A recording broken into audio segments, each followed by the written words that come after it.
ભારત સરકાર દ્વારા રાષ્ટ્રીય શિક્ષા નીતિ 2020 થી અમલમાં મૂકવામાં આવી છે। આ પોલિસી ગુજરાતમાં પણ અમલી થવા જઈ રહી છે, ત્યારે તેની સમજ આપવા માટે આણંદ ખાતે એક સેમિનારનું આયોજન કરવામાં આવ્યું હતું। કેન્દ્ર સરકાર દ્વારા નવી શિક્ષણ નીતિ અમલી કરવામાં આવી છે। આ શિક્ષણ નીતિ પ્રાધ્યાપકો યોગ્ય રીતે સમજે અને વિદ્યાર્થીઓ સુધી યોગ્ય રીતે પહોંચી શકે તે માટેના સેમિનારનું આયોજન કરવામાં આવ્યું હતું।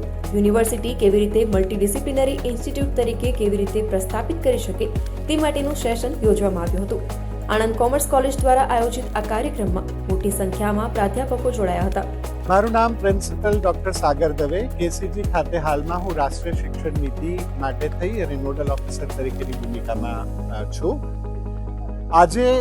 આજે આ પરિસંવાદમાં જ્યારે આવવાનું થયું ત્યારે આચાર્યની વિદ્યાર્થીઓ માટેનું જે એક એન્થુઝિયાઝમ જોવા મળ્યું અને પ્રાધ્યાપકોનો આ પરિસંવાદની અંદર જે ઇન્વોલ્વમેન્ટ જોવા મળ્યું અને રાષ્ટ્રીય શિક્ષણ નીતિ પ્રાધ્યાપકો યોગ્ય રીતે સમજે અને વિદ્યાર્થીઓ સુધી તે યોગ્ય રીતે પહોંચે એ માટેના જે એફર્ટ્સ થયા છે એ બિરદાવવા લાયક છે।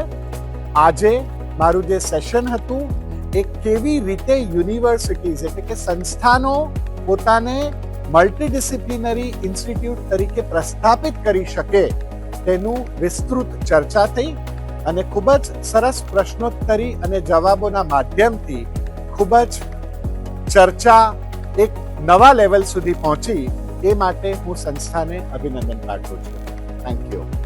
હું principal doctor VM Vanan, Anand commerce college. આજે જ્યારે ભારત સરકારે રાષ્ટ્રીય શિક્ષા નીતિ 2020 થી અમલમાં મૂકી છે અને એનું જ્યારે આપણે ગુજરાતમાં પણ અમલ થવાને આજે એક સાયકલ પૂરી થવા જઈ રહી છે, ત્યારે કેસીજી અને એજ્યુકેશન ડિપાર્ટમેન્ટે આ કોલેજને આ અંગે જાગૃતતા વિદ્યાર્થીઓમાં ફેલાય અને જે કેટલાક વિદ્યાર્થીઓમાં મિથ છે આ પોલિસી વિશે એ દૂર થાય એટલા માટે કેસીજીના સહયોગથી અને રાજ્ય સરકારના ફંડિંગની મદદથી આજે આપણે આ રાષ્ટ્રીય શિક્ષા નીતિ વિશે સેમિનાર રાખ્યો હતો અને એમાં કેસીજી તરફથી ડોક્ટર સાગર દવે ઉપસ્થિત રહ્યા છે અને એમને ખૂબ વિસ્તૃતમાં માહિતી વિદ્યાર્થીને આપ્યું છે।